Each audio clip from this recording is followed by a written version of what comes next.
Like,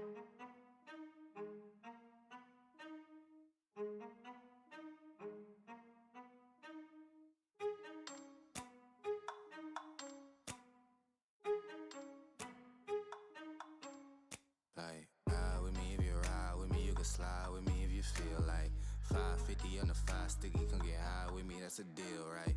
Ride with me if you ride with me, you can slide with me if you feel like 550 on the 5 sticky, come get high with me, that's a deal, right? That's a deal, right? That's a bet, right? That's a bet, right? That's a deal, right? That's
Welcome in everyone for some Titan Conqueror League action, our final week here in Titans Leagues collectively week 7 for the matchup between Strawberry IRA and Elysium Let's Ride.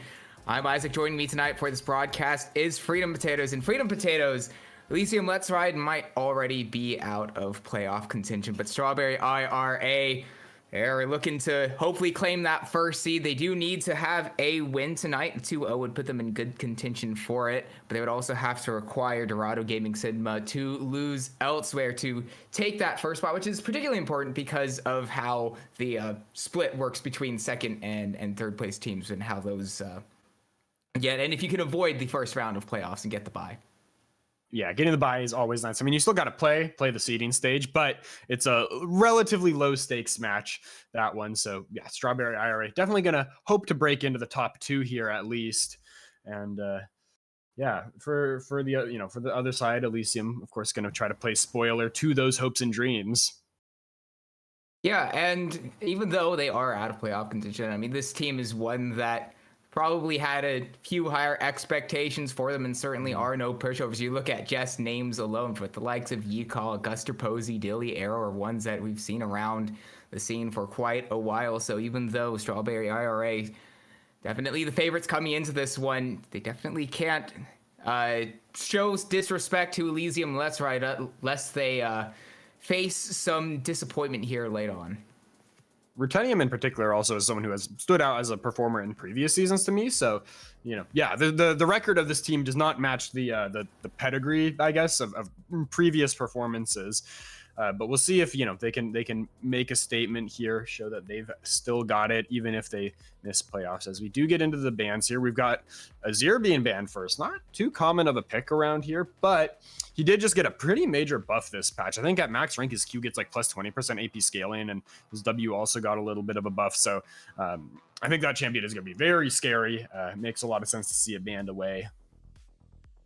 And following that up, the Zahin and Shin, another champion that has been affected with the patch that dropped today. Shin Jungle having a little bit of a slower clear speed this time around, getting a nerf on that. Also, Gwyn, Brand, and Aatrox getting taken off the board. And with all those bans going away, this does mean Orianna is up and available. One of Vincent's most played champions so far this split.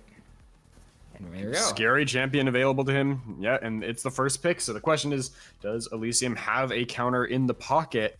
Or is this already, a difficult draft to play? Because Orianna has some great pairings. They are going to steal away the Nocturne, one of the prime pairings with the Orianna for that outside of max range shockwave combination they can pull off. Requires a little bit of timing, but yeah. Oh, and a Vel'Koz. That is not a champion that we see every day, but he is one of my favorites to play, one of my favorites to watch. If Vel'Koz is hitting his skill shots, he does insane damage. And I think Nocturne is actually going to pair surprisingly well with him, because you can kind of let those skill shots, fly from Fog of War. If you can't see the Vel'Koz, it's way harder to predict, where those skill shots are going to go.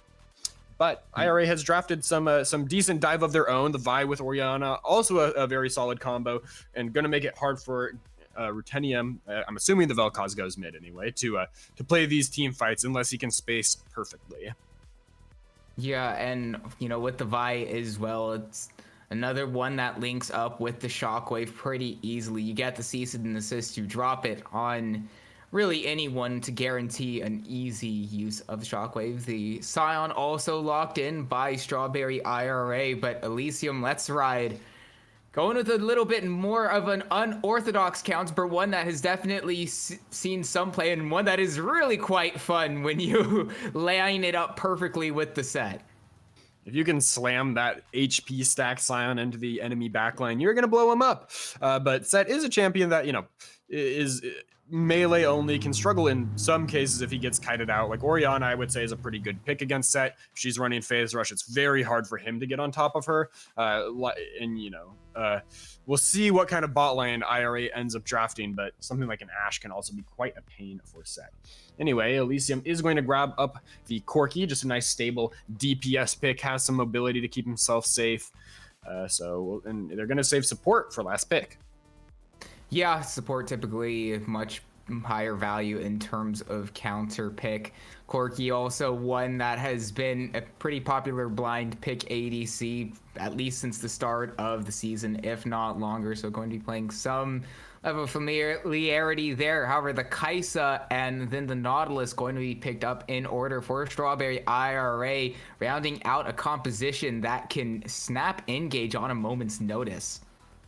Lots of engage options for IRA. I really like the Kaisa with their comp to follow up on all those various forms of engage. Scion ult, the Nautilus hook, Vi ult, anything that lands onto the enemy team, she can be there to follow up, but can also just play backline with the Orianna. So a lot of flexibility for Yuri down there in the bottom lane. And then it's going to be the Poppy support together with the Corki. Pretty strong lane, can put out a lot of early aggression if they are able to get that pin into the wall, and can also deny some of those engage tools from the side of our IRA.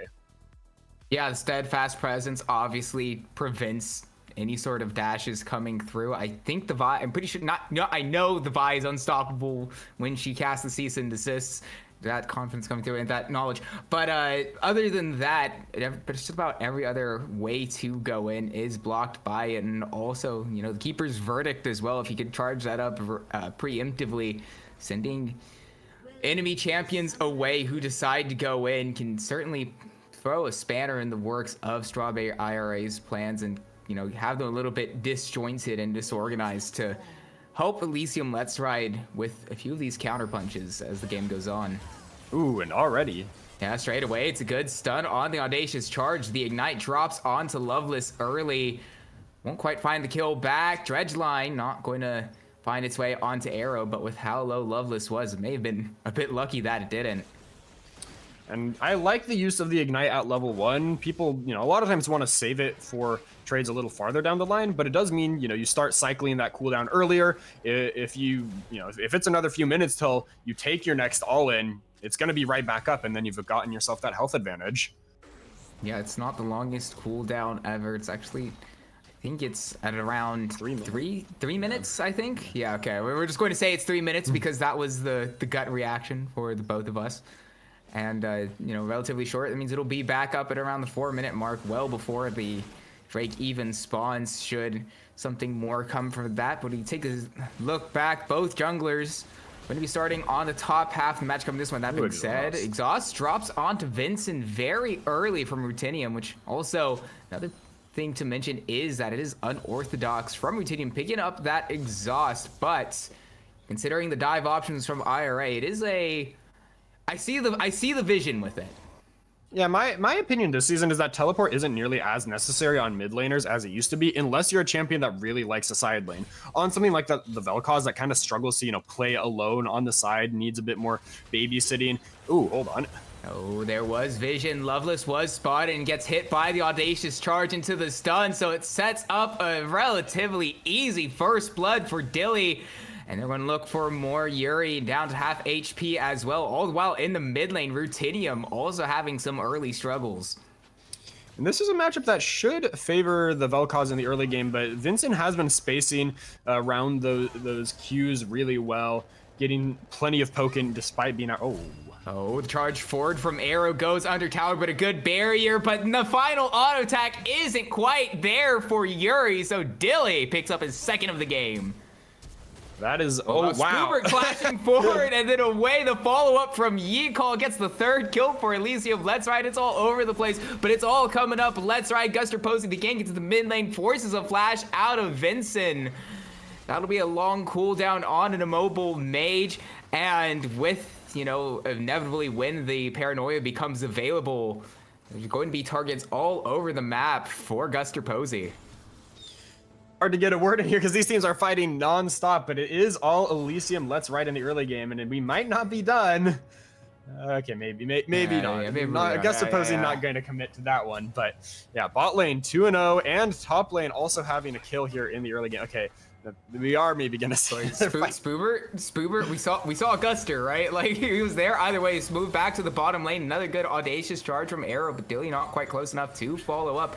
Loveless is pushing forward, down onto Arrow, drops the ignite. Another dredge line lands, flashes away to get away from Dilly. Flash, follow the W, shield comes through, won't be enough to keep him alive, but Dilly has to go so far for that kill, finding a few last auto attacks. Shut down, picked up by Yuri, just barely.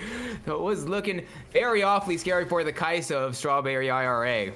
That stacked up Conqueror on Corki almost was enough to do the work, but lethal tempo in those extended trades just a little bit stronger right now. And for Elysium's bot lane, that is not how you wanted things to go.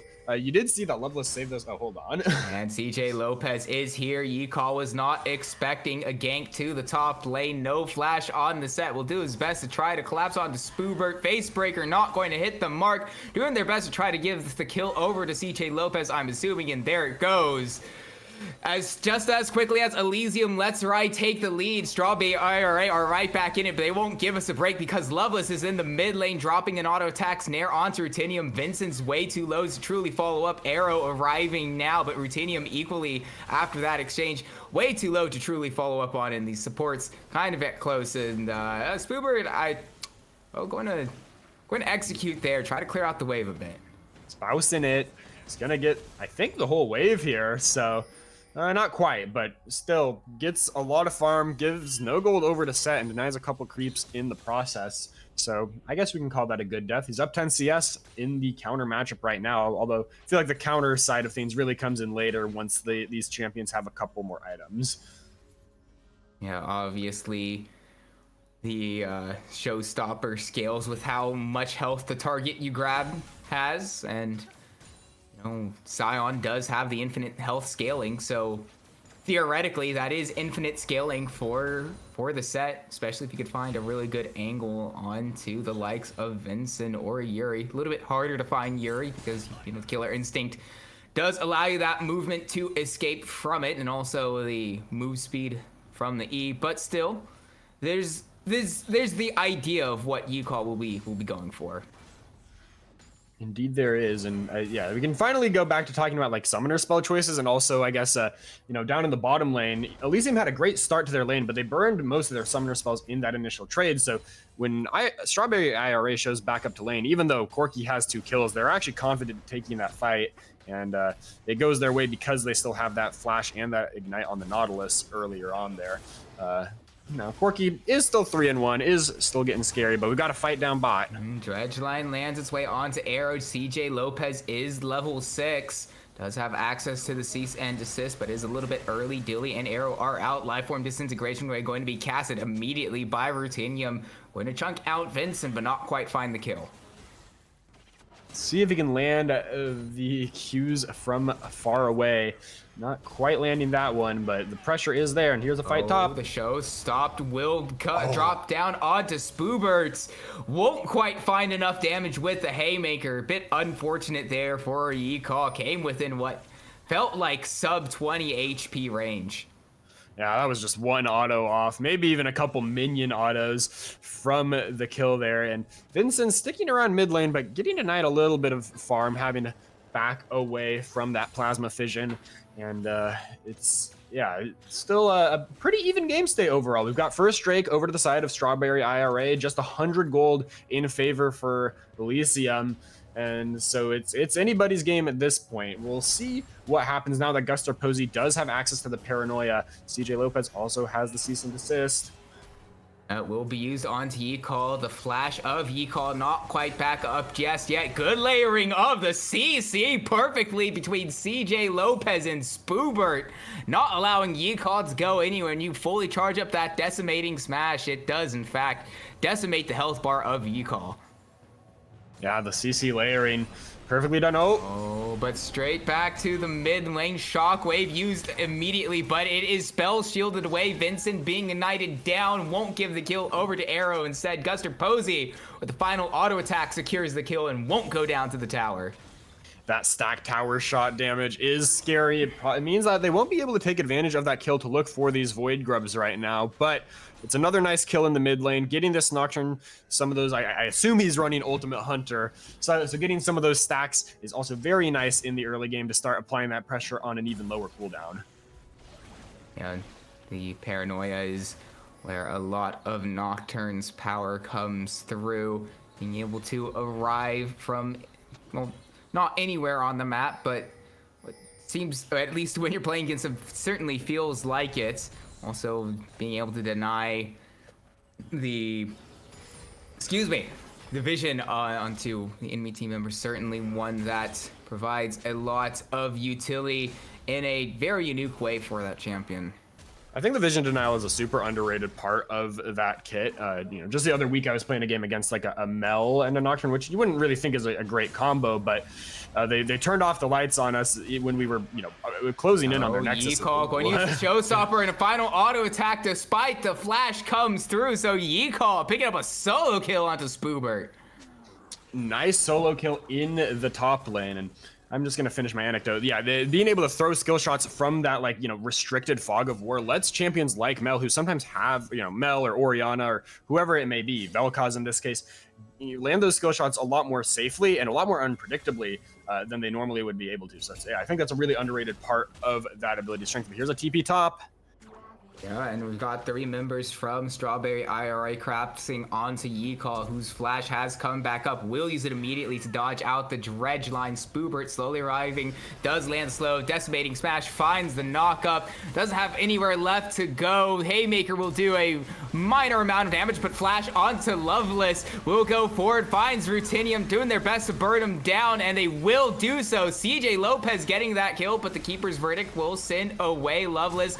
The Paranoia drops and will find the dash down onto the CJ Lopez onto the Vi. Guster Posey immediately hit down by the Decimating Smash. Arrow, the only remaining member of Elysium, Let's Ride. Second Decimating Smash fully charged onto Arrow. Finds the knockup, who has to escape to the Blast Cone. Will get away, won't be canceled out of it by the Decimating Smash. And up in the top side, that was, a disadvantaged fight for IRA from the get-go, but they pull out well, not from the get-go, but they pull out a big win in the top lane. But down bot, Dilly gets a solo kill onto Yuri. So that's the gold lead for this Corki is starting to get really scary. I still think the Kaisa is going to offer a lot of value in team fights, but in the 1v1, Corki has the upper hand right now. Yeah, sitting 4-1 on the Corki with the Triforce completed. Definitely starts to hit a lot more on that champ with how often we can rotate out spells. Also with the tier, gives them all that much more ability to mindlessly throw out abilities whenever it feels like it. That being said, Decimating Smash lands its way onto Yeehaw. Spoobert has no flash, so won't quite be able to finish off that solo kill in the top lane. But we're seeing here that the counter matchup, again, is kind of being turned around onto Yeehaw. He had that nice solo kill earlier, but very much overstays his welcome, gets caught up in that 3-man gank, and now is on the back foot because that Scion has double buffs. He can trade his HP away and easily regen it up. Yeah, and Spoobert has not missed on these Decimating Smashes at all. I feel like every last one has hit the mark. That being said, Unstoppable Onslaught is dropped really quickly. Yeehaw autoing down. Spoobert gets the heals from the passive. We go straight to the bot lane. Dredge line lands its way onto Arrow, finds the kill, but the remaining members of Elysium Let's Ride come through on the gank, and they will find double kill onto Yuri. Rutinium picking up the 2 there, but he's gone very low. Vincent needs only a few more auto attacks. In that case, the Q to secure the kill onto Rutinium. So it is a 2-for-2 in the bottom lane fight. Of course, I say that it might be a bit presumptuous. Guster Posey does have the move speed, doesn't have access to the ult, lands the slow onto Vincent, gets the flash away, and Vincent will get out, but not without losing his flash. Flash burned by the Orianna, gonna be an easy look for Nocturne in whatever fight is next. And The Dragon's up, but neither team has committed to it. Guster Posey, though, does have to reset, and I think that's going to give a window for IRA to look onto the Dragon here. There's not really anyone that can stop it unless the Keeper's Verdict can knock CJ Lopez out of that pit. And they will try to find the angle.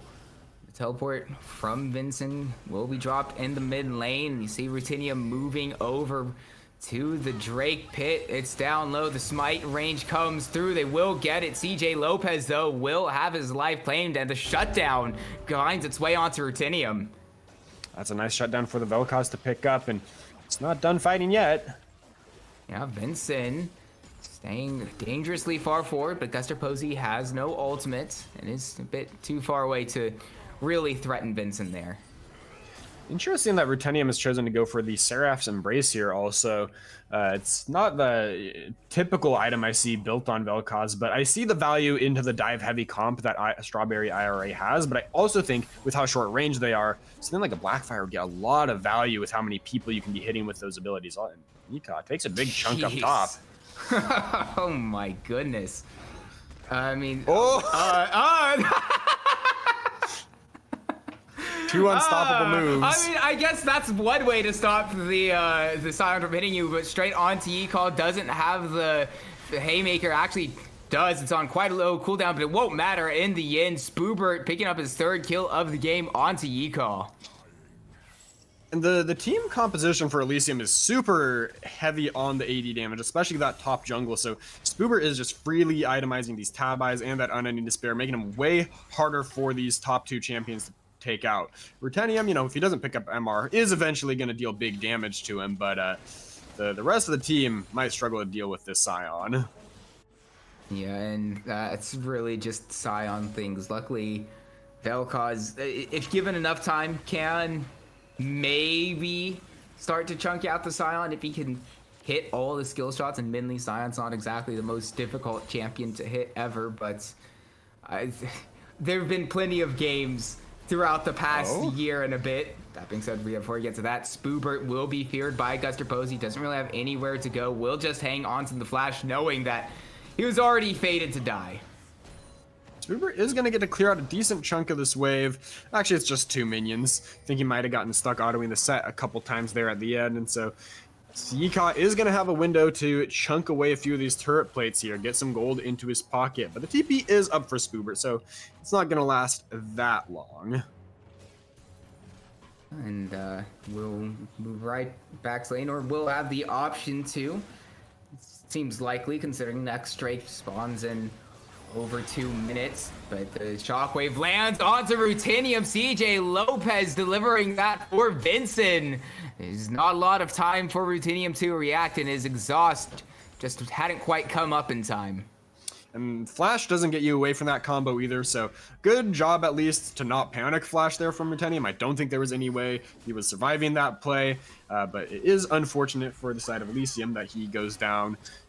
Still, you know, not the highest impact death, no objective taken by Strawberry IRA off the back of it or anything. We still are 2 minutes out from the next Drake, which is going to be a pretty important fight in deciding how this game goes. I think that would be soul point for IRA if they can get it, and you know, with the soul would put them in a fantastic position to win the game. So I think that's a major point of pressure in these next few minutes. And obviously soul point would be the next step for them. Would also put a lot of pressure on Elysium Let's Ride, who haven't picked up a large gold lead to counter that, and straight up to the top lane once again. Yicall doesn't have enough time to cast the Haymaker as CJ Lopez picks up yet another kill onto Yicall. Yicall 3 and 6 now, just constantly fighting in the 1v1. Rutinium in trouble, but the flash hook from Loveless leaves a lot to be desired. Loveless going way too far forward, doesn't have access to the dredge line. I don't know. That's a bit questionable. That's an ambitious hook to throw with how much space the Vel'Koz has to play with. And that kill going down is going to disrupt the Rift Herald take from CJ Lopez. So Elysium might have a chance to look at this. They do have Spoobert hitting top lane. That is going to slow the set from getting there in 1v1 now bot.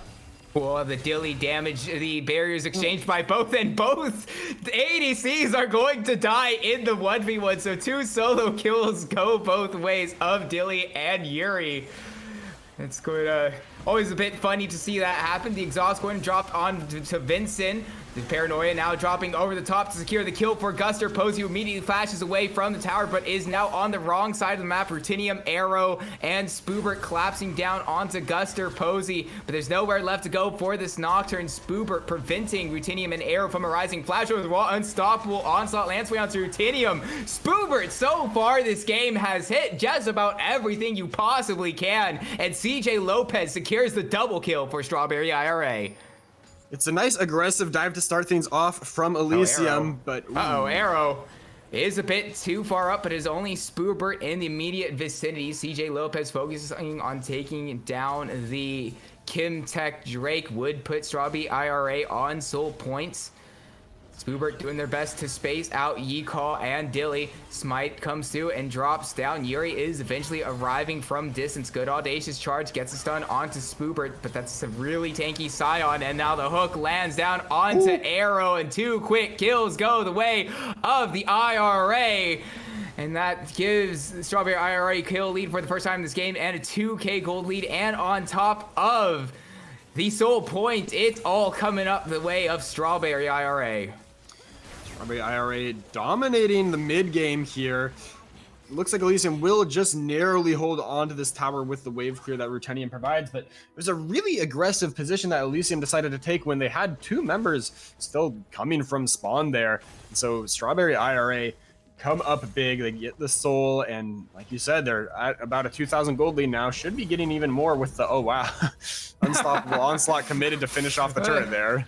That's one use of it, and then, I mean, technically works. That being said, Yuri's gone a bit too far forward. The Paranoia from far away secures the kill onto Yuri, but Guster Posey has to commit a lot to it. Is stuck under the tower. Loveless be the one to trade back the kill. Tower goes down. Now CJ Lopez going to have to queue away. Flash forward from Dilly to try to secure the kill onto CJ Lopez, which he does. Shut down for Dilly. Hook forward, gets Arrow, but gets him way too close to Dilly, and so a double kill gets picked up by the Corki of Elysium. Let's ride. Yuri oversteps, trying to outplay Rutenium with those fancy feet, with the Kaisa E, and gets punished for it. Does manage to bring Guster Posey into turret range, but there's not enough follow-up damage on the side of Strawberry IRA to deal with that champion. And so it's just as quickly as Strawberry IRA grabbed that gold lead, they are now down. It is only down 400 gold. The dragons they've accrued themselves are worth more than that, you know, in approximate stat value. But nevertheless, momentum is crucial in League of Legends, and Elysium might be able to find a little bit for themselves here. That being said, Yeecall in the alcove, spotted out by Spoobert, will do their best to try to slow down the escape. Luckily, Guster Posey is nearby with the Paranoia available. They will see the Nocturne, so it won't be a surprise to Yuri should Guster Posey use it. Yuri goes quite far forward, won't fall that down. The Showstopper drops onto Yuri, who's hit head first by the Scion. Follow-up Paranoia secures the kill for Elysium. Let's ride. And so Strawberry IRA gift yet another 2 kills over to Elysium. Let's ride just a bit needlessly. It's once again a bit of over-aggression when the Nocturne can just show up from anywhere. And Spoobert was in a really good spot in that 1v1. He was 2 levels ahead of Yeecall, which, you know, in the top lane, that is with the accelerated experience gain you get from that role quest is just continues to snowball over the course of the game. Giving over a needless death like that slows that momentum so much and puts Yeecall, who, you know, was kind of getting destroyed, I would say, in this counter matchup. Yeah, gives him a lot more leeway and makes him much more of a threat. Also, Elysium kind of just deciding, hey, you know, what if instead of throwing all our cooldowns at Scion, we just used him to deal damage to the enemy Kaisa? And yeah, when you go for squishies instead of the big frontline tank, that does tend to work pretty well. It was really odd, though, from Strawberry IRA. I'm 90% certain Guster Posey would have been within vision of Spoobert to, you know, let them know that they were at the very least in a 2v2 there. And, you know, with Guster Posey been very easily collapsed on Yuri. It's just, hold on, hook lands away onto Ruthenium. Shockwave follow-up, won't quite find the kill just yet. Vincent finally claims it. So the paranoia won't be enough to save the mid lane of Elysium. Let's ride. Arrow going out to flash away, cancels the ult. Killer Instinct goes in, won't quite find the kill onto Arrow, but the turn now goes onto Dilly. You'd rather have Dilly over Arrow, and that means with Baron now up and available, Strawberry IRA turn their attention to the big purple worm. That's just another entry in the saga of people randomly walking into danger of champions they have vision of. I'm pretty sure Ruthenium knew that Loveless was there, but Yikaw's gonna try to stop this. Try being the operative word there, I guess, because he goes down. I think we might have lost our play-by-play there, but yeah, Yikaw goes for the big play, isn't able to get the line up there. It just goes down with a little tickle of damage onto the enemies, but here's the Keeper's verdict.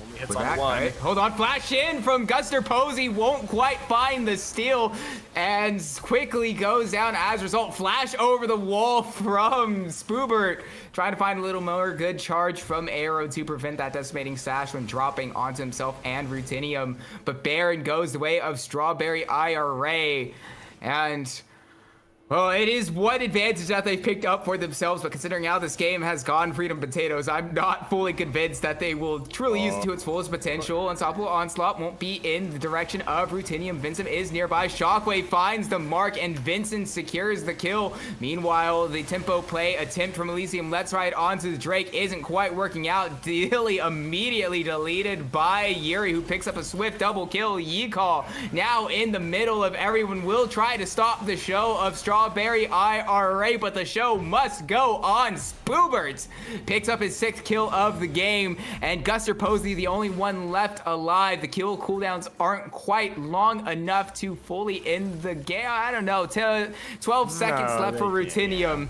It'll be tough, but it will give a big swing of gold to the side of Strawberry IRA. It's about 4,000 gold up for Strawberry IRA there, and the tempo really just falling apart for Elysium Let's Ride. Now, see, I like what Strawberry IRA is doing here. They've got themselves a nice lead. They know they just have to go back and spend their money instead of throwing their face at the enemy over and over again, which at times is what it feels like Elysium Let's Ride has been doing. They'll find themselves a nice pick. They'll find themselves a good fight, but we saw there around that Baron, they got picked in the mid lane, and then they tried to take the fight at Baron, and that didn't work. So then they tried to take the fight at Dragon, but they just don't have the tempo in a lot of these plays. They need to regroup, and when they are grouped, they have been able to pull off a lot of good things in these fights. But here's another fight top.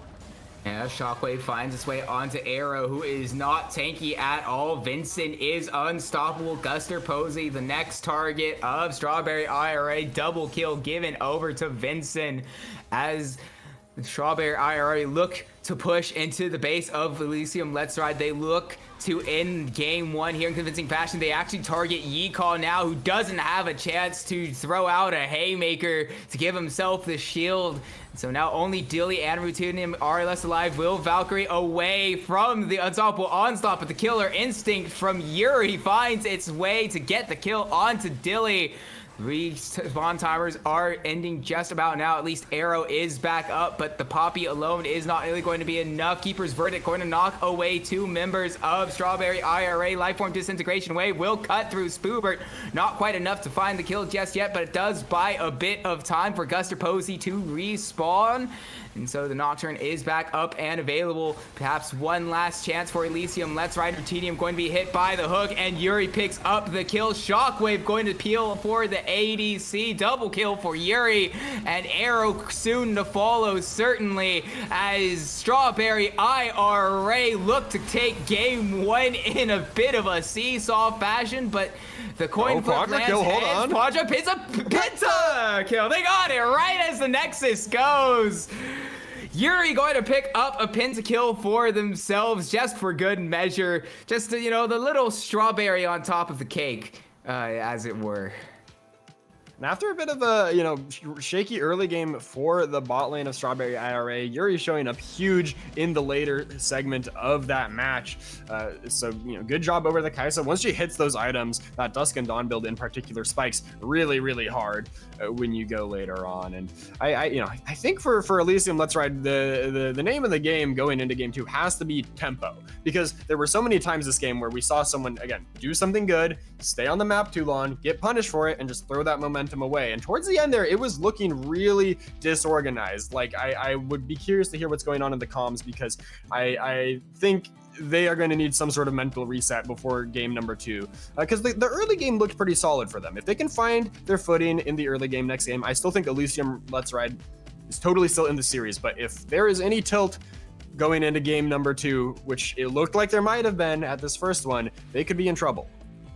Yeah, it was definitely a haphazard game 1 in which Strawberry IRA, to their credit, did come out on top of, and Spoober on the Scion, most damage to champions and towers. On a nigh on unkillable tank was absolutely filthy there in game 1, just as a bit of a standout performance from the overall team game that was shaky to say the least. But with that, I think we are going to send it to a break.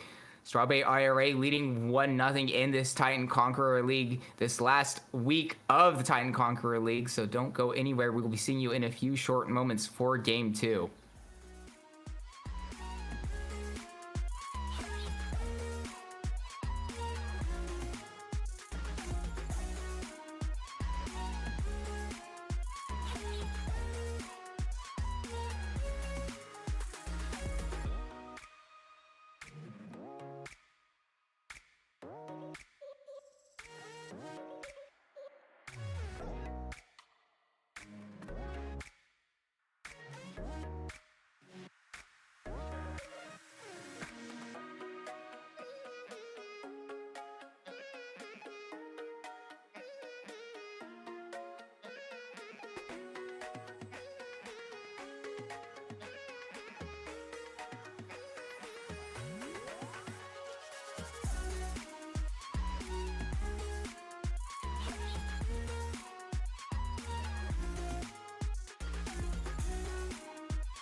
Welcome back, everyone. We are good to go once again for some Titan Conqueror League gameplay between Elysium Let's Ride and Strawberry IRA and Freedom Potatoes. If this game 2 is anything like game 1, we are in for a ride of a series.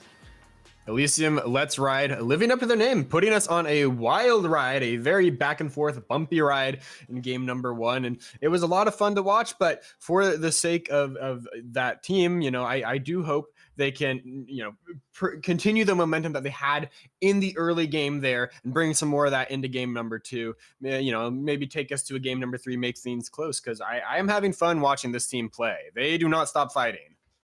Yeah, neither team does, because Strawberry IRA also getting involved willingly and having a few questionable plays, even though they came out on top in that game 1. But we are good to go for draft. We are moving into it just about now.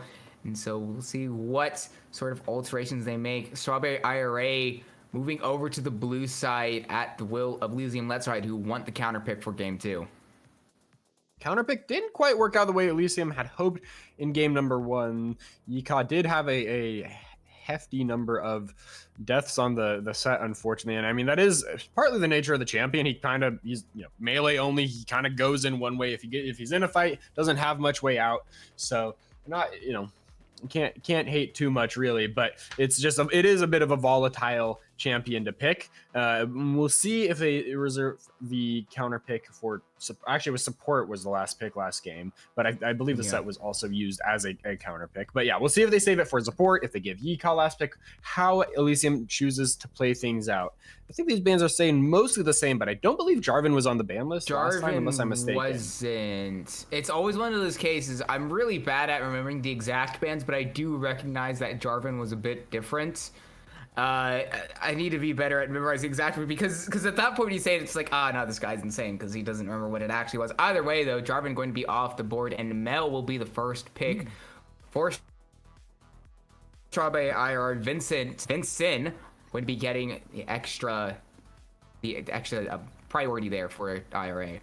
Mel, a very strong pick, very popular in, I feel like, the Conqueror League in particular, but surprised to see her picked as a blind pick, because I do feel like she has her bad matchups. Things like Syndra or Victor can be major issues for her. And we've also got the Nefuri presumably going mid, I think has, a lot of tools to dodge those skill shots from her, and it's going to be a Yunara paired up with that Nefuri. Yeah, Yunara, a really strong ADC, one that has been in the meta for quite a while now. Being said, CJ Lopez going to be picking up the Skarner and pairing it up alongside with the Rakan, and so immediately Strawberry IRA with those two picks looking like they're going to want to duel things out a bit early on here like they did last time. And I'm, I like counting CC in drafts. I think CC is a very useful tool, and so far, everyone on IRA has some CC in their kit, and Elysium, until that Leona was locked in, did not have any. Now that Leona, much needed for them to be able, provide some lock down the Mel, lock down Rakan if he goes in, let those pure damage champions do their thing. And now fans are turning their way towards the top lane champs. These top lane pools are getting pretty pinched. There's a Hen, Gwen, and Aatrox were banned in phase 1, and now we've also got the Urgot and the Yorick getting banned away. There's Garen gone too. Yeah.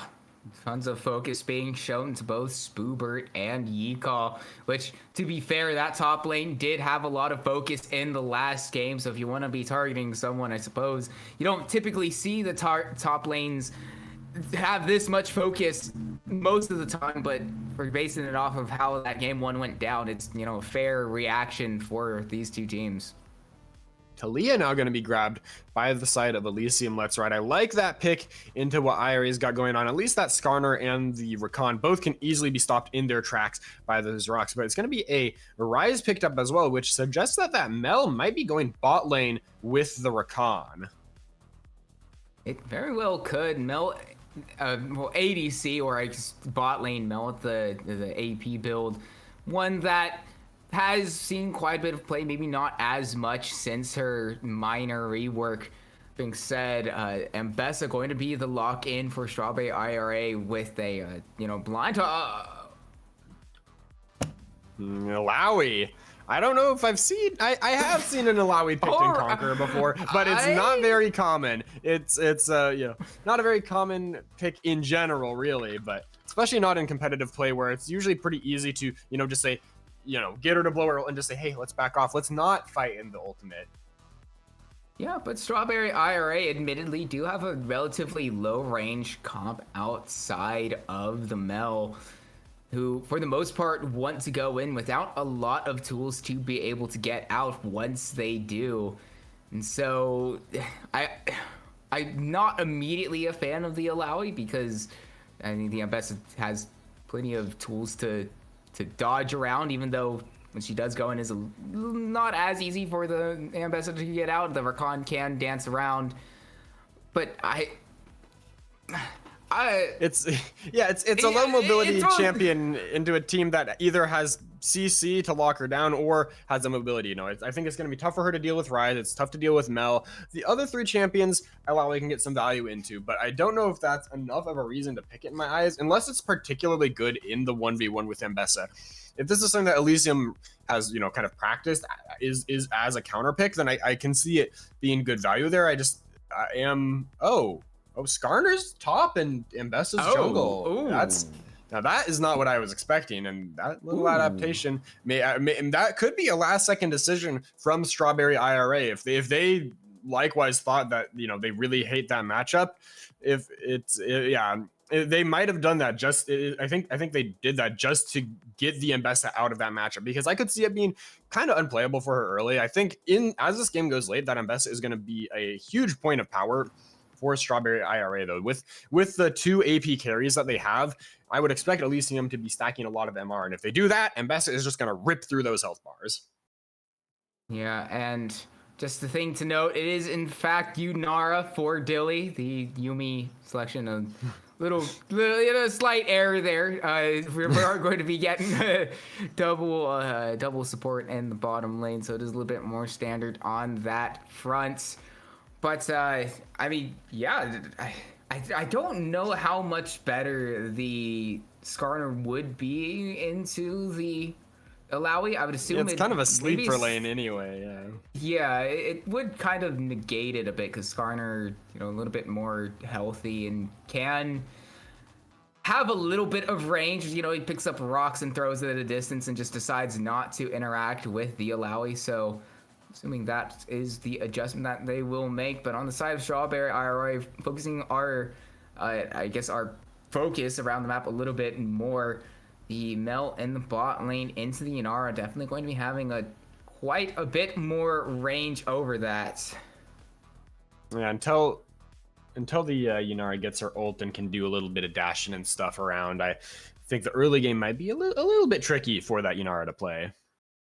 We do actually have an alert that we had a slight error in champion select. So, Vanguard, like a reset, right? Or yeah. Okay, so we confirmed that we are getting that there was a Vanguard reset for one of the players in the lobby. So we weren't quite able to get in, and so unfortunately we aren't able to load right onto the Rift as we normally do. So we're going to send it to a break, and when we come back, once that issue has been rectified, we will be good to go for Game 2 between Elysium Let's Ride and Strawberry IRA. Don't go anywhere.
That's a deal, right? That's a deal, right? That's a bet, right? That's a deal, right? That's a deal, right? That's a bet, right? That's a deal, right? That's a deal, right?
I already hear some game sounds. We are underway here in game two. Sorry for the delay. We had a few issues with Vanguard coming through, but by the looks of it, CJ Lopez already taking a decent amount of health out of that health bar, but nothing too severe.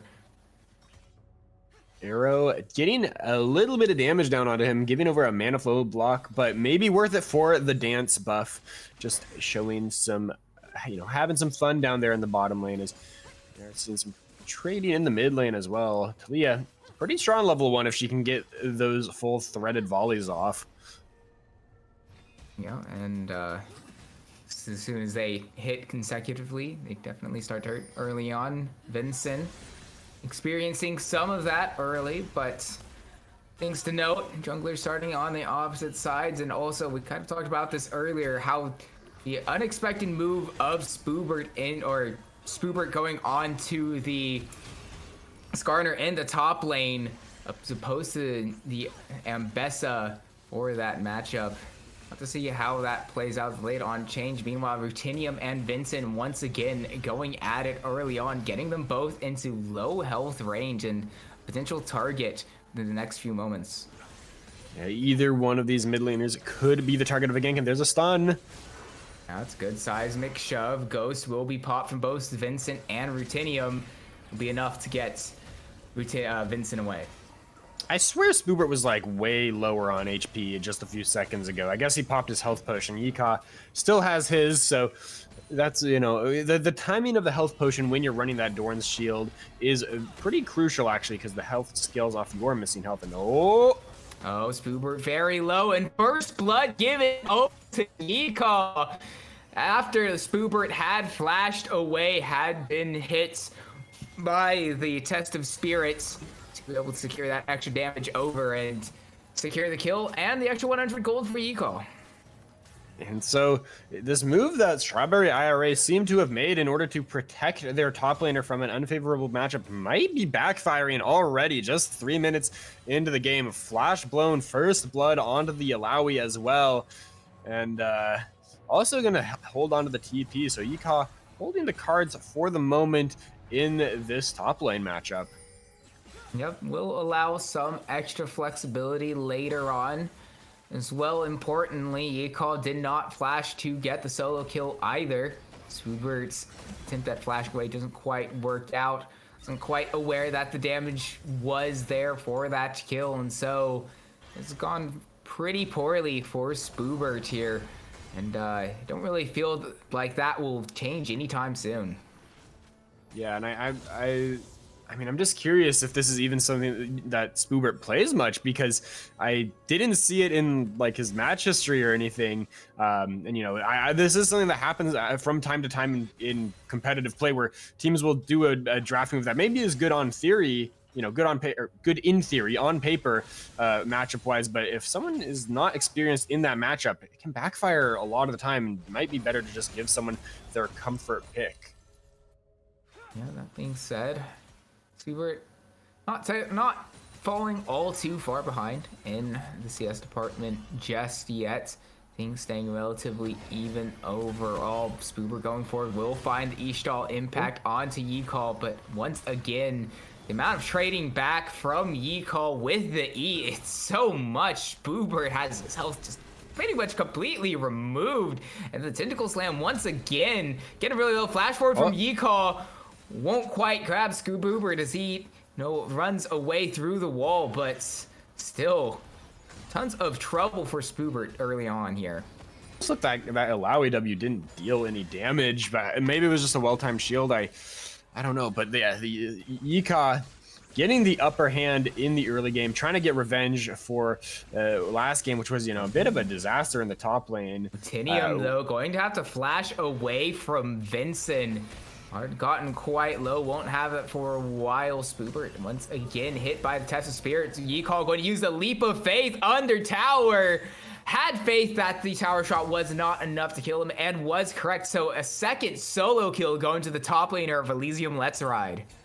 2 kills and 14 CS up now, and Yika still has teleport, so he can get right back to lane and continue bashing the Skarner, or maybe try to set up a freeze. That wave is going to bounce back to his side, but the junglers are here bot. Arrow and Guster Posey have arrived. Ludless the target, but not quite enough. Additional damage goes down through onto Arrow. Burned down to half HP. CJ Lopez going to flash away. Ignite used by Arrow. Vincent on his way with the Realm Warp, but will be canceled by the seismic shove, so won't be able to pinch in the members of Strawberry IRA. Arrow flashing forward, but the Zenith Blade not quite hitting the mark. Weaver as well will cut things off. Dilly gets the kill onto CJ Lopez. Guster Posey going to W away. Rutinium going quite far forward, won't hit Loveless. Has gone a bit far, is a bit too close to Yuri, who will trade the kill back. Rutinium not respecting the damage from the Mel. So what was really promising from Elysium Let's Ride immediately is made equal by Yuri. And great start to the play from Elysium Let's Ride, and good cancel on the Rise ultimate from Rutenium, but the focus towards the back end of that fight was really split. You saw Rutenium going for Loveless, who used the battle dance to get out, and then the team isn't really sure if they want to go after Vincent or if they want to go after Yuri, and so Yuri ends up surprising Rutenium with that execute damage off of the Mel passive, and it gets a little something back for the side of Strawberry IRA. Spoobert slowed down once again, in trouble, but Dilly equally not having a great time. This Mel putting out a really large amount of poke damage at range that Dilly has to deal with because of how short range the Yunara is. Guster Posey coming to the mid lane will have the damage canceled. Yuri figures he's dead, so he goes in onto Dilly to trade the kill back in the 3v2. And speaking of going in, I believe Yuri went in off of the reflected Yi, the Zenith Blade from Leona, which might just be random happenstance. I think he was just using the rebuttal to block some of the damage from Guster Posey coming in, but ends up dashing in and grabbing the kill. Not going to hit the spot, and Yikal slams down onto Spoobert for a third solo kill. And it's not gone the way of the lane swap for Strawberry IRA, or the pick swap for the Skarner.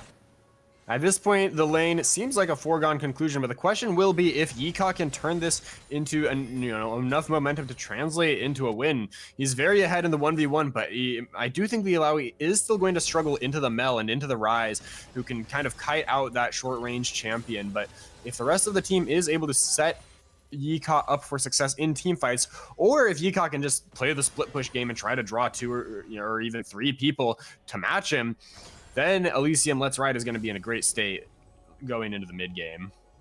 Has already completed the Iceborne Gauntlet, is the first player with a completed item in their inventory here in game 2. It will be a problem to deal with, something that even if CJ Lopez arrives, I'm not entirely sure that they will be able to answer how far ahead Yika is.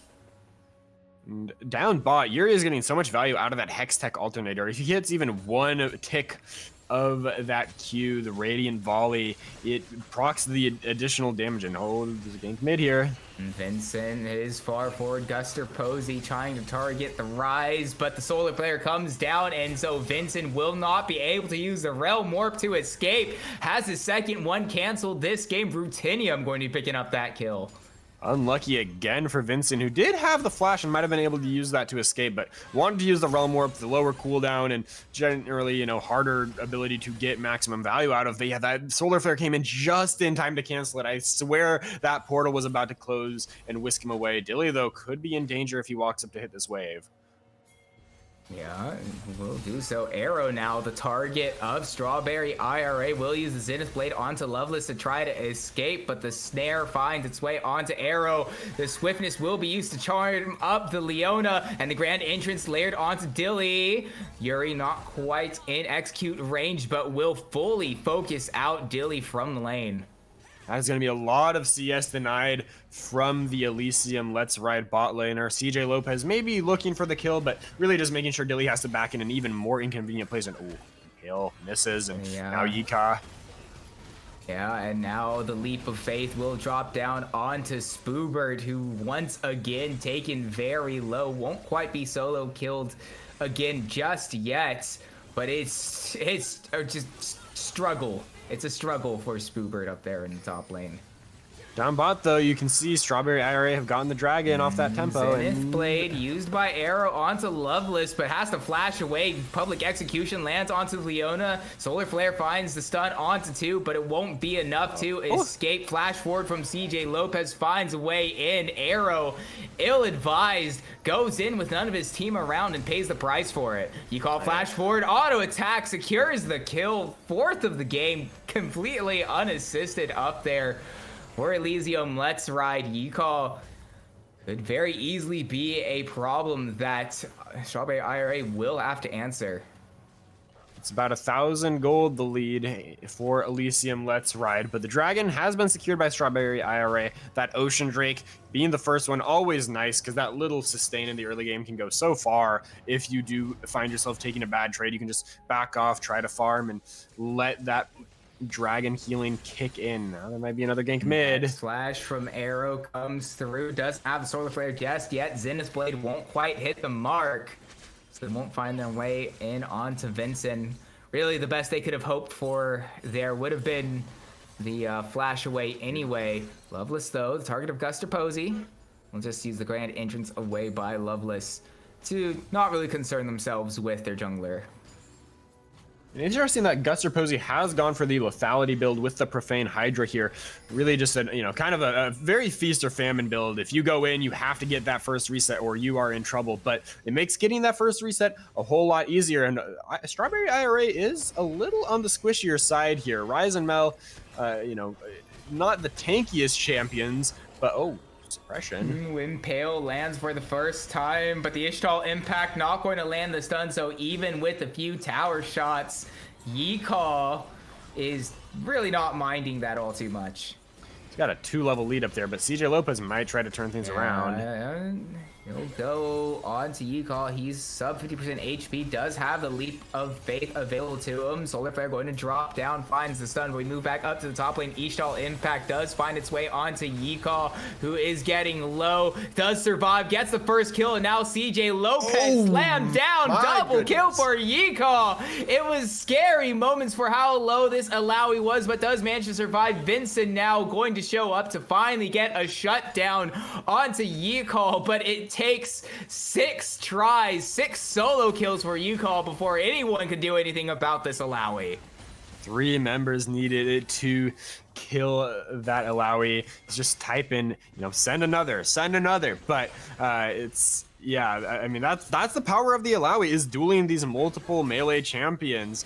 You can see even with the Impale into turret, the amount of armor that Yikal has and just the level lead makes him way too tanky for that to work. And even though Mbessa shows up, that's 2 level 9 champions against this Alawi, who has access to the rank 2 ult, making it that much stronger. So as soon as that E hits from Yikal, I would honestly be calling this play off. Mad Donut from Spoobert does get the wall pin, which made it look playable, but yeah, when the slam comes through, the Alawi just heals so much. Oh my god, the healing is... Plus, with Conqueror on top, that fully stacked up. I mean, we'll eventually see Vincent claim the kill at the end there, having that extra range. But, I mean, it is disgusting what Yikal was able to do in that exchange. It'll take a lot more from Strawberry IRA to be able to answer Yikal up here in the top lane. But, luckily for them, that's really the main point of pressure, or honestly perhaps even the only point of pressure that they have. Impale not quite going to hit the mark, neither is the E from Yikal, but even still 3 levels or 2 levels up on Spoobert. When you're feeling alright, especially as the tower is not long for this world, E will pull the soul away from Spoobert, who just has to hightail it out of there. And that was just the single ELO Freedom Potato. Spoobert chunked down below 50% HP is really testing his spirit there. Spoobert is getting close to finishing a first item here. I think that is going to be the winner's approach, but that makes you a little tankier, maybe can survive these trades a little better, but doesn't really help you get a kill. Still going to just be a war of attrition that Yika does win over time. And now in that earlier play, Vincent getting that kill was a 900 gold shutdown, and that is where you want that gold to go for Strawberry IRA. Could just be a bit of a, the old winning by feeding strategy, funnel the gold into the Rise, because he can definitely deal with Yika later on into the game. Has a low cooldown, point and click CC, plenty tanky, and deals a lot of damage in the extended trades. Is also already stacking up the Rod of Ages. Tears fully stacked as well, about halfway to the Seraph's Embrace. So potentially Vincent getting that extra gold, maybe. I doubt that it was the plan, but perhaps a small blessing in disguise getting this Rise online a little bit earlier, especially once you hit 3 items with the Actualizer. Rise starts to hit like a truck and is also a champion that doesn't have to run directly at Yika. Yep, he can dance around the range, has a lot of access to move speed with the passive, and I can't see because the new in the new season, you can't see people's keystones, but I assume he's also running that phase rush. So yeah, Arcane Mastery plus phase rush just makes him able to run away very easily. And there's not a lot of hard CC on the side of Elysium. That is one of the things that concerns me with their composition. I mean, Talia, great at shutting down champions with dashes, but if they don't have a dash, her CC combo is not the easiest to land. It's really Arrow carrying most of the burden of crowd control for the side of Elysium Let's Ride, and he has been doing a great job of it. He saw him hit a few good solar flares so far this game. And speaking of Arrow, we'll try to find way in onto Vincent, but CJ Lopez is here to help out his mid laner. Arrow decides to go in, waiting on Guster Posey to eventually use the Hound's Pursuit. Will finally do so for Ruthenium to pick up the kill onto Vincent. So we'll slow down that Rise a little bit, but notably he is still at those 2 items and is maybe getting to a point where he wants to be. Yeah, they might have slowed Vincent down, but he is still a scary looking Rise. Gank bot, not really gonna do anything. I don't even think Strawberry IRA really had vision of that, but they knew that Elysium would be on the move down there. They can probably see Dilly suddenly starting to feel a little more confident walking up when he had been full screen behind his tower not too long ago. And now CJ Lopez is here for the counter gank. Are there, but Guster Posey doesn't have access to the Hound's Pursuit, so no ult for the jungle of Elysium Let's Ride. It will be a 3v3 if a fight does break out. But they're just waiting for either one to make the first move. Neither which Strawberry IRA nor Elysium Let's Ride really are willing to start up. Yeah, both junglers kind of wasting time. I say that, Loveless does try to find a way in on Dilly, and the immediate delete them, and Vincent arrives with the Realm Warp just to help out a little bit. Guster Posey taken quite low, but the Golden Eclipse not quite going to be used by Yuri to secure the kill. So a nice pick goes the way of Strawberry IRA. The Impale does land onto the Yika, and so Spoobert, with the help of the tower, is able to get a kill back. Rand Ancients finds way onto Arrow. CJ Lopez is nearby, does not have access to the public execution, won't need it. Golden Eclipse finds the kill, but Seismic Shove pulls back Loveless. Won't quite find the kill onto the Rakan, so trade for one in the bot lane. Strawberry IRA just, wait a minute. Flash forward from CJ Lopez, but Guster Posey was waiting in the wings with the Hound's Pursuit. Luckily, Loveless won't quite be found out before the recall goes through, but another kill goes over to Ruthenium.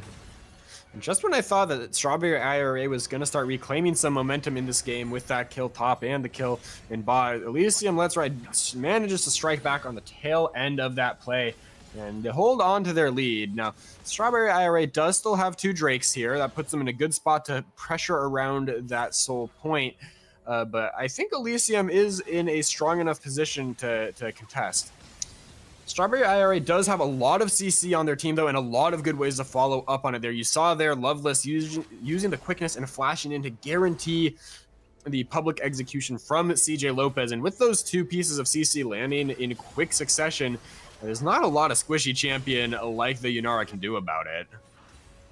Yeah, and that was all they wrote. That being said, Loveless, perhaps being a bit too aggressive, will use the swiftness to try to get away. Grand Entrance also committed. But importantly, with the Drake spawning in 35 seconds, that's going to be a really big team fighting ultimate that's not going to be available to Strawberry IRA. Impale not quite going to hit the mark now. Yicall is going to have a leap of faith that will chunk out Spoobert so much. Jeez. And with the Herald dropped in top lane, Loveless has to respond to this. Dragon's in 20 seconds, and there's 3 members of Strawberry IRA up top, so their Dragon stacking is going to be stopped here, but can they get the Alawi? Yeah, Grand Entrance not quite going to hit the mark. CJ Lopez and Yuri also going to arrive. Vincent, all 5 members of Elysium Let's Ride are arriving. Yicall is just going to flash over the wall to try to escape. Vincent pops the ghost, but good use of the vision from Yicall to find its way onto Vincent, but a good Ishtal impact from Spoobert does prevent any further damage dropping down. Yicall finally killed, but it takes all 5 members. They're starting up Baron. Vincent's just over half HP. Spoobert does have to recall, so it'll be a 4v4. This is perhaps a bit ill-advised from Strawberry IRA. They do move off it now, so they do realize their error before Elysium Let's Ride can fully capitalize on it. Strawberry IRA commit extremely hard to the top side of the map here. Ooh, Guster Posey. Nice use of the call of the pack to get away from that CC. But yeah, the hard commit onto the Ilawi is an interesting decision because Yicall, I don't think actually had a shutdown there, unless I'm mistaken. So they commit all 5 players and a couple ultimates, or maybe it was just the Rise ultimate to get just a little bit of gold and a little pressure. Another Impale finds its mark. Spoobert has finally been hitting a few of these now. Flashes forward onto Rutinium to try to find a solo kill. Seismic shove throws him under tower, and now he's too far away. Gets the minion auto attacks to find the kill and has enough health to walk away. I thought Rutenium had the turnaround there, but Spoobert, despite getting bullied by the Alawi, is showing that he is not to be trifled with in the side lane. Still is very tanky, and with the right combo of CC, can take out even the Talia through that Saras shield. And does provide some confidence and as well as something to think about if you see Spoobert in a side lane and your name isn't Yicall. So he solo killed Yicall too with the help. I mean, with the help of like 8 turret shots. Yeah, it was. That's. I mean, yeah, let's be honest about that. That was definitely with help of Town's arrow, though, in trouble, spotted out by members of Strawberry IRA. Loveless takes a few tower shots as well as some damage from Guster Posey, but a good seismic shove finds way out to Vincent and the Ambess. So CJ Lopez going to use public execution to try to go in onto Guster Posey. Won't quite find the kill. CJ Lopez goes down, but they've committed too far because the rest of Strawberry IRA clean up the fight, and a double kill goes the way of Yuri. I think those health bars are still too low for Strawberry IRA to do the Baron, and this whole time, Yicall has just been splitting bot. He does not commit the TP to help his team. I think that's actually the right call. That was a very quick fight. I think if he TP'd by the time he we're not going to talk about the Impale, but yeah, Yicall wouldn't really have been able to influence the play even if he had teleported. However, Vincent and Yuri might have overstayed here. They have the Realm Warp, but it's the Realm Warp only goes like 5 feet, but that extra distance is enough to get Yuri and Vincent out. And I think they got arrows flash too. Maybe. Because the Hex Flash is just coming up. I think he went for the Flash Zenith Blade there, and yeah, just as the Realm Warp was closing, it does not follow through the portal, it is not surprisingly, but Leona, he does have some weird follow mechanics with a few abilities. It also is a snare immediately, so I think it would cancel the Realm Warp anyway before it went through. Either way, speaking of, Arrow will just drop the Shield of Daybreak down to find the stun, immediate Zenith Blade follow-up for that snare, and the damage from Rutinium and Dilly is way too much for Spoobert alone to handle. Does buy a bit of time for Loveless, CJ Lopez, and Yuri to arrive. Weaver's Wall will cut out Yuri, but it's a bit too far from Rutinium. Seraph's Embrace shield isn't enough to keep him alive with the Golden Eclipse to find to execute Yicall on the back line. Trying to split up this fight because Guster Posey is really low. Vincent trying to find his way on to the Nefiri, and my that's a gosh. ton of damage down onto Dilly. Won't matter in the 1v3. Vincent, not even going to care, just tries to find the fight, finds Dilly alone. That's enough to turn the kill around. Yicall has so much health. Public Execution drops down. Leap of Faith will do quite a bit to heal Yicall back up. And now Arrow is arriving. CJ Lopez is way too low. One lack from the Tentacle isn't quite enough to find the kill, but does separate out Yuri, who does the damage onto Guster Posey. Bit too audacious on the Nefiri. Not quite taking enough to survive the damage that the Mel has, and once again Yuri goes unstoppable. Yicall can't close the gap onto the long range that Mel has available to her in the kit. So Yuri 10-2-2 on the Mel at the end of that fight. Yicall was buying a lot of time in the enemy backline there, healing up, but there's just not a lot of tools for Elysium Let's Ride to get onto this Mel. They really need that focused fire, you know, multiple members hitting her, find maybe a seismic shove or a solar flare, something to get this pick off, because that Mel has a 700 gold shutdown, and if she is untouched, she is dealing so much damage in these fights, even with the golden eclipse being used so early in the fight, still getting multiple extra kills. Vincent, the target of Dilly, but he gets way too close. Vincent's damage with the actualizer is absolutely incredible. Just rise things once he hits 3 items. Arrow now doesn't have access to the flash from earlier. Won't really have anywhere to go here, so instead just going to try to use a Zenith Blade to buy a little bit more time, but there's no one around to help out the support of Elysium Let's Ride. There are 2 deaths on the side of Elysium Let's Ride, 2 respawn timers going through, but it doesn't look like Strawberry IRA want to start up the Baron just yet. They are moving on to it now, but Guster Posey is alive. Dilly is respawning in 3 seconds. It's a relatively fast-ish take from Strawberry IRA, so they should probably be able to burn this down in time, and Guster Posey just going to move away. They're not going to contest this one. Baron goes away of Strawberry IRA. It's a little bit of over-aggression from Elysium Let's Ride's bot lane, getting cocky, thinking they can 2v1 the Rise, but Yunara needs to dance around that max range more, especially with this build. You know, the Rise just deletes that health bar, and no, Yicall might be in trouble. Loveless uses Swiftness and the Garage entrance to find its way onto Yicall, but Rutinium and Guster Posey show themselves. So Strawberry IRA not going to push any further into Yicall. And like I was saying, I think the fights are playable in that 2v1 if Dilly and Arrow can, you know, stand in the correct places. But Arrow needs to body block those overloads, and you know, they need Dilly to play around the max range, make sure he's only getting hit by those point and click skills, not the skill Vincent shots. in trouble. Yicall finds a way in onto the Rise, who will immediately pop the Ghost to try to get the space he needs to get away. Won't be enough. Yicall gets Vincent, but my goodness, the damage from Yuri is way too much to handle for Elysium Let's Ride. Arrow does his best to get away in, but Rutinium's just too far away to follow up. Triple kill for Yuri. That is a 4-item meltdown there, 13-2 now.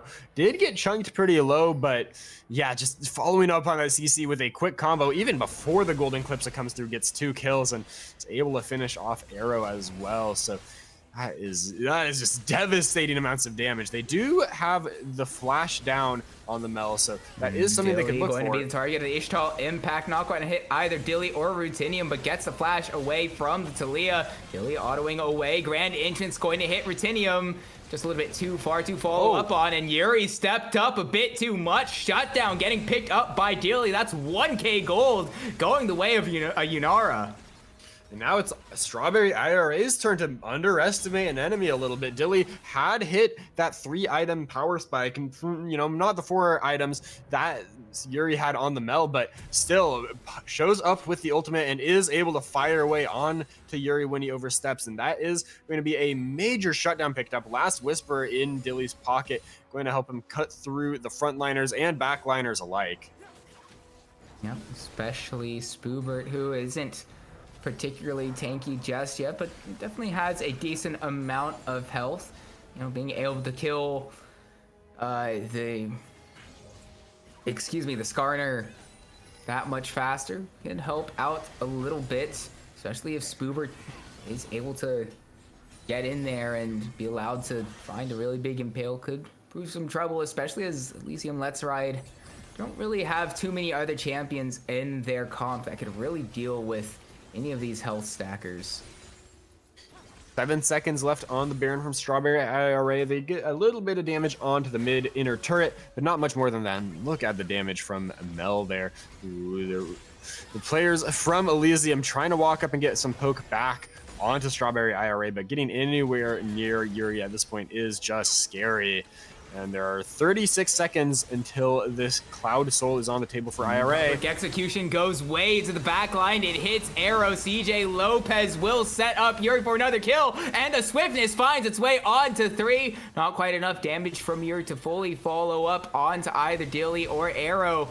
But they push out the few remaining members of Elysium Let's Ride in the mid lane. All the while, Yikal doing his best to try to split push away. But they will lose the mid tier 2 in the process. So while Elysium Let's Ride have been able to keep the gold pretty close throughout this game, it is going to be the Soul going 4-0 down there, and Spoobert with the impale. Not going to hit anybody. Spoobert's definitely had trouble with these impales onto single targets. As a result, taken down to sub 50% HP with just a handful of abilities, but the turret will target Yikal. Won't quite find the kill, but it does get the flash out of the Alawi. That Cloud Soul secured by Strawberry IRA is going to make it so much harder for Yikal to play here because of the... Speaking of which... Oh, yeah, but the Leap of Faith is dropped, and the range is short on the Rakan. And, hold on, but back to the mid lane. Flash away from the Solar Flare from CJ Lopez, but Rutinium, the target of Vincent, immediately deleted. Not without trading back CJ Lopez, we know, back to the top lane matchup. Yuri has arrived to help out his team members, but the healing from Yikal is too much to handle, or at least it looked like it might have been. Luckily, they are able to finally burst out Yikal before they get those kills over, before Yikal truly goes off, but they knew there was no ult on the Alawi, so it wasn't as dire. Yikal buying a lot of time there, and yeah, it's Vincent is really a problem. I mean, the Mel we've been knowing is a problem, but Vincent also doing some major work here. Here comes the Weaver's Wall. You can see that Elysium Let's Ride wants to find one of these picks here, but Rutenium just hops off right in Vincent's face. And so while the whole team is going for CJ Lopez, Rutenium gets picked off in exchange. Use a seismic shove to knock Vincent towards him. Maybe should have thrown him away instead, because you don't really want that Rise near you. If you can space him as Talia, you can chip through his health bar slowly but surely, but once he gets in range to do that EW combo, it's kind of lights out.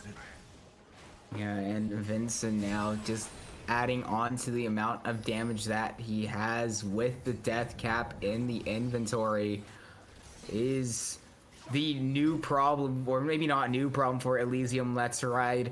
An additional problem outside of Yuri as well that is going to be hitting hard.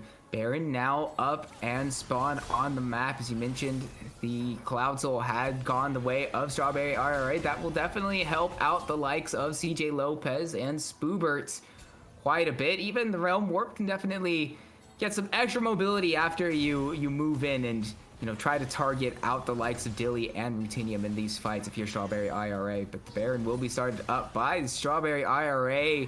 Guster Posey is in the area, could potentially try to find a steal, which is probably what they're going to attempt to do. Hops over the wall, steals it! Guster Posey finds the smite! He will die for his troubles, but it's exactly what they came for on the side of Elysium Let's Ride. And down bot, Rutenium used the Weaver's Wall to try and cut Spoobert off, but Spoobert can just use the Ishtal's impact to go right through that, so he is chilling down bot. Yikal, the impale from Spoobert comes up short, but it might have just baited Yikal in a little bit. CJ Lopez and Loveless are here to try to kill the Alawi. Eventually, Yuri will alive.